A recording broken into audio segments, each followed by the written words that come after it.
How are the dungeons in Final Fantasy XIV? Are they better than those of World of Warcraft, or are they worse?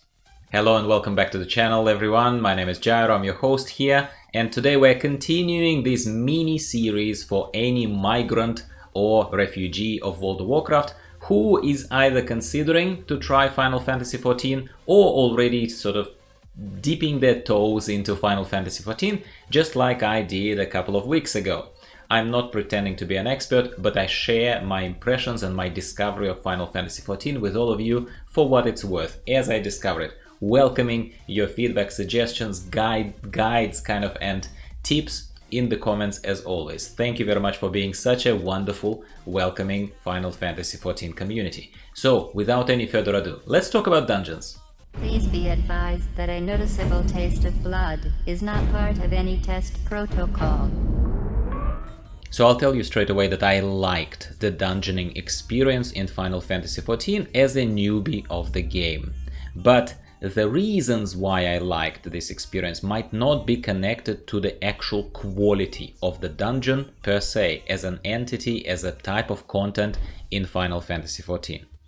I'm going to try and be as factual as I can be about everything, and I'm going to swap this background footage for you to show my experience in Final Fantasy XIV versus World of Warcraft. Final Fantasy XIV, World of Warcraft, so that you can see that I'm trying to be as objective as I can be. I'm not biased here, I'm not here to bash anything, and like I said, I actually like Final Fantasy XIV, I'm playing Final Fantasy XIV, I love to be part of this community, but I'm gonna call things for what they are. And hopefully the goal of this is to prepare my fellow World of Warcraft players who are migrating to Final Fantasy XIV, to make them feel a little bit more at home and maybe just, well, set their expectations straight. Yeah, so please take it for what it is and what it's intended to be, rather than what it is not. And like I said, these are impressions in progress. One final disclaimer here is that I know that I'm barely scratching the surface of the game. I barely have seen 3 dungeons, but I'm sharing my impressions based on those 3 dungeons that I've seen. There will be further videos, further parts of these little World of Warcraft migrant guides to Final Fantasy XIV. So please subscribe to the channel, like the video if you like this kind of unapologetic but unpretentious content at the same time, and I really appreciate your support. So first of all, unlocking the dungeons. Well, my friends, quest lines lead us to dungeons in Final Fantasy XIV. In World of Warcraft, some dungeons are unlocked the same way, especially if you're new to the game rather than an experienced player who already unlocked certain dungeons account-wide.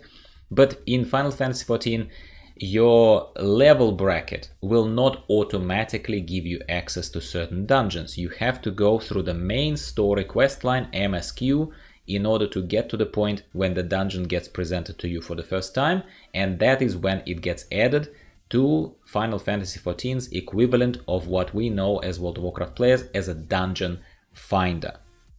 So this is once again a reason why, as mentioned in the previous video, it is critical for us as newbies of Final Fantasy XIV to stick to those main story questline quests in order to unlock the new features such as this Duty Finder, which is the equivalent of Dungeon Finder.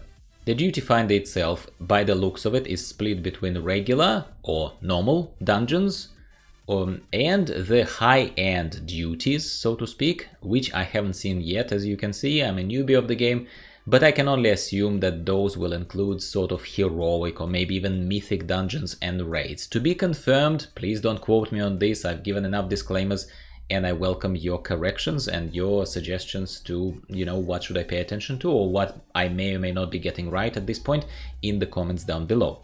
There is also a duty roulette that gives you an opportunity to queue for random dungeon as a random roll if you have multiple rolls on this character, offering extra rewards. From what I've seen, XP and currency. That's nice, it's nice enough. I haven't used it much myself just yet, but I am aware of its existence and I think it's a good feature.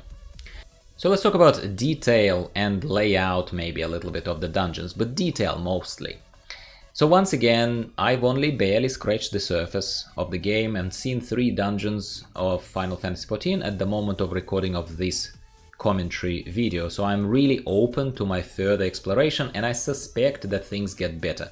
environmental detail in Final Fantasy XIV dungeons that I've seen so far is on the very low side compared to many, if not majority, I would say, I'm not gonna say all, but majority of World of Warcraft dungeons.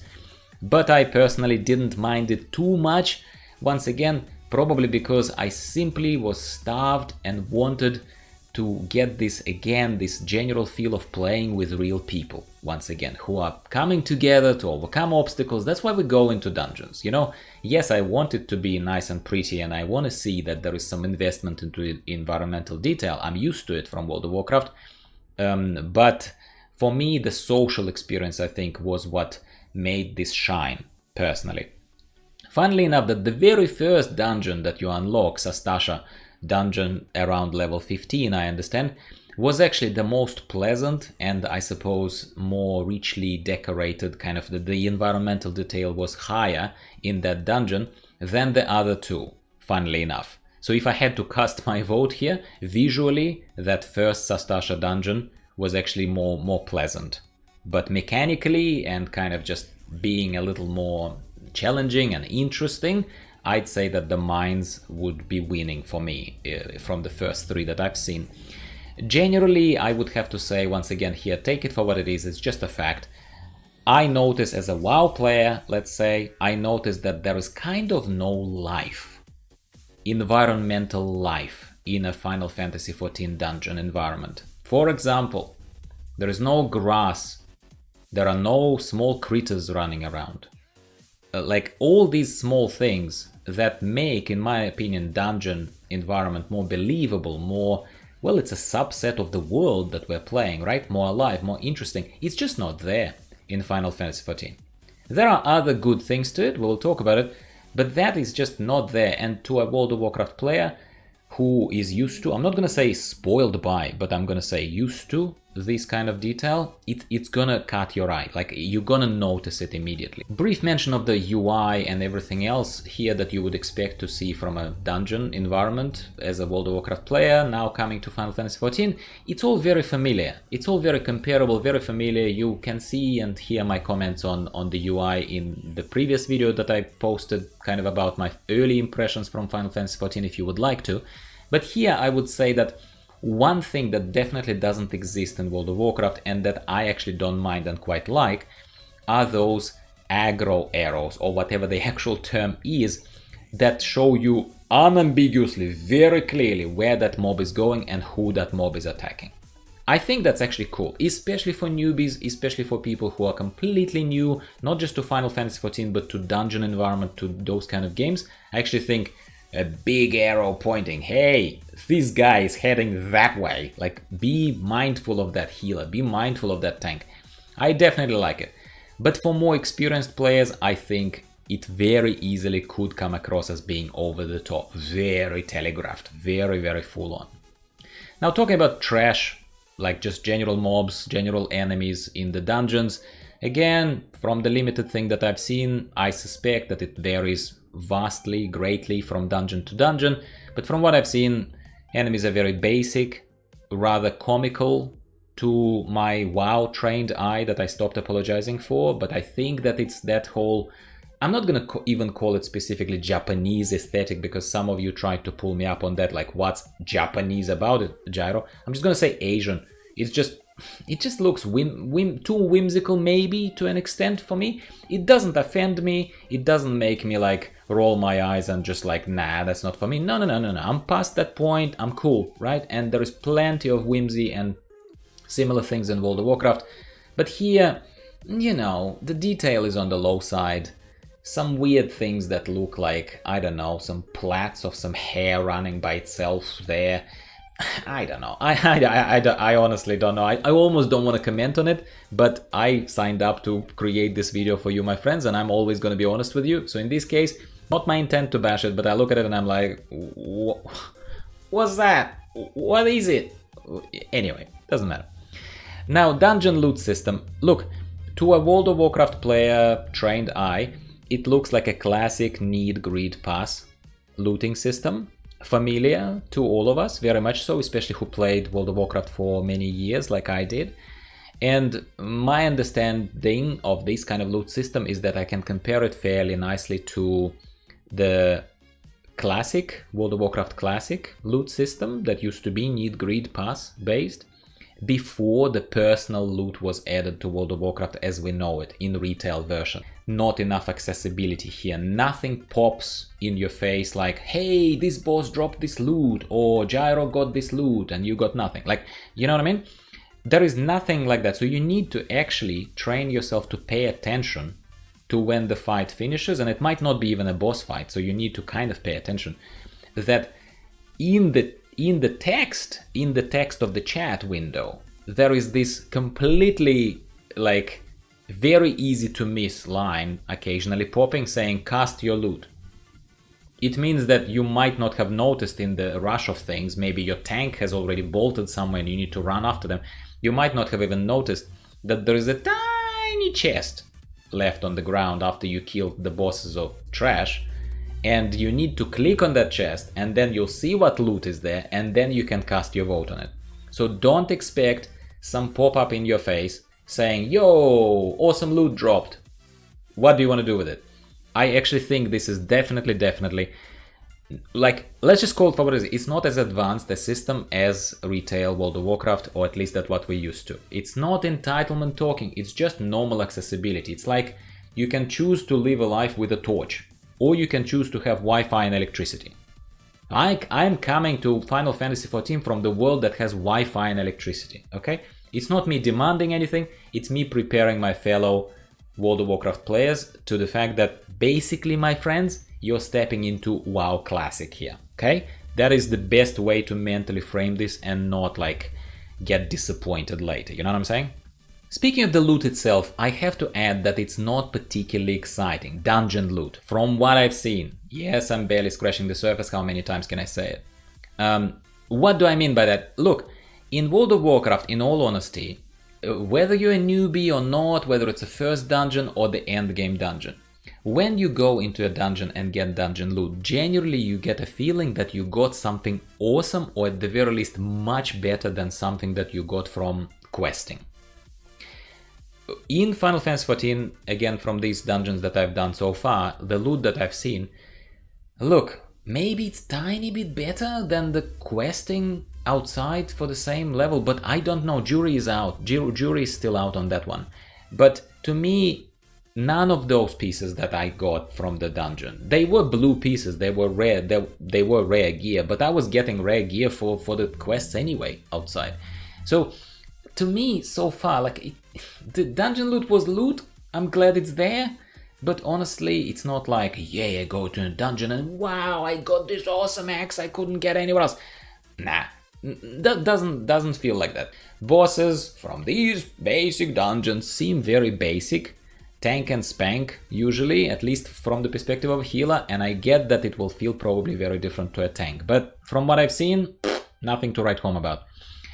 The only slightly interesting or tricky boss, for the lack of a better word, that I've seen was in the Mines dungeon. It was the Icarus Aya that we needed to blow up with the explosive mobs to split it into smaller chunks that eventually would make the mobs vulnerable, and then we can kill it. So that's clearly, it's a neat but very basic mechanic that's there to teach the newbies to start slowly paying attention to something other than just a red health bar above the mob and, you know, tank and spank strategies. So that was okay, that was okay.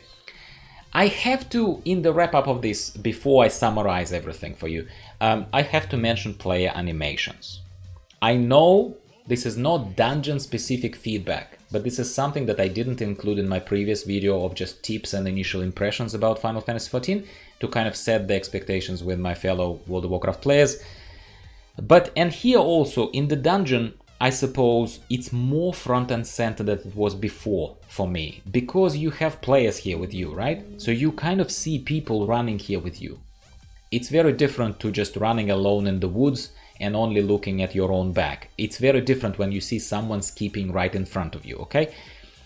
I think that casting and action animations of like weaving the, you know, stuff around or attacking something are fine. They look fine, but movement animations are pretty bad compared to WoW.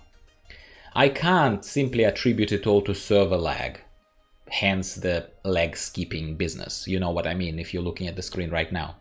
But player animations, like player characters slide across the screen, across the ground. And it looks like they're basically spinning the wheels, like the feet are moving, not in sync with the movement of the character, if it's a good way enough to describe this. Two Final Fantasy XIV people who look at the essence of it and who are there for the story and who are simply used, their eye is used to it, it will not stick out, you know? To us, it's like, what is going on? What is going on? And right now with dungeon experience, it wasn't so front and center for me before, but with dungeon experience, it's very front and center. It definitely is very confronting on the quality side. So you're like, I'm used to high detail, well, at least of elements of the outer world, and I'm cool with it, I love it, like, yeah. But you look at this as far as the actual execution of actions and how the other characters look against each other in the world, how they connect with the ground, how they connect with the enemy and that. And it's definitely nowhere near, let's not pretend, okay, let's not pretend that it is anywhere near near World of Warcraft level. It is not. It's not just about bashing, it's not about me basically coming into your world and starting to bash it. It's me making this world mine. And it's me trying to take my friends, trying to make people who are from World of Warcraft, who are used to other environments, to make them appreciate Final Fantasy XIV for what it is and accept some of its shortfalls as a given. Once again, happy to be part of this community, happy to be so welcome so far by you guys and girls. Welcome you to subscribe to the channel, show your support, provide further feedback, further advice, further guidance to me in the comments down below. As you can see, I listen to you, I reply to everyone, and I am trying to even take it into further videos as I keep talking from this microscopic mini tribune of mine that I talk to World of Warcraft players or to someone who represents Final Fantasy XIV. So far, guys and girls, I have to say you represent. So far, I'm not disappointed. And like I said at the very start of this video, what did I like about Final Fantasy XIV dungeons? And where are they better than World of Warcraft ones? Not on quality, no. No. On people. On people. That's where Final Fantasy XIV dungeons are better than World of Warcraft dungeons. I have good people in World of Warcraft. I had a great community before I joined Final Fantasy XIV. I still have some people who are World of Warcraft players who are still passionate about it. I respect them. I still respect them and I'm jealous that they're still having fun in WoW. I don't. I think supporting Blizzard right now is just not something that I would do.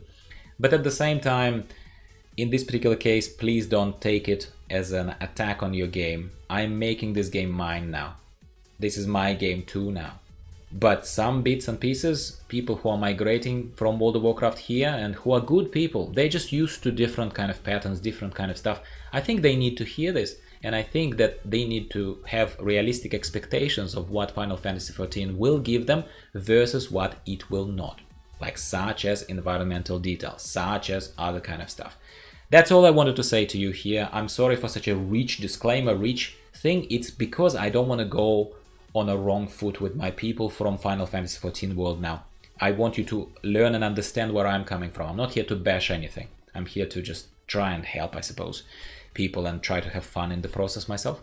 Talk to you soon again about something else, Final Fantasy XIV and Path of Exile related. Path of Exile is still in the picture. Yeah, it is. Thanks very much for tuning in. I'll be speaking with you once again very, very soon. See you later. Bye-bye.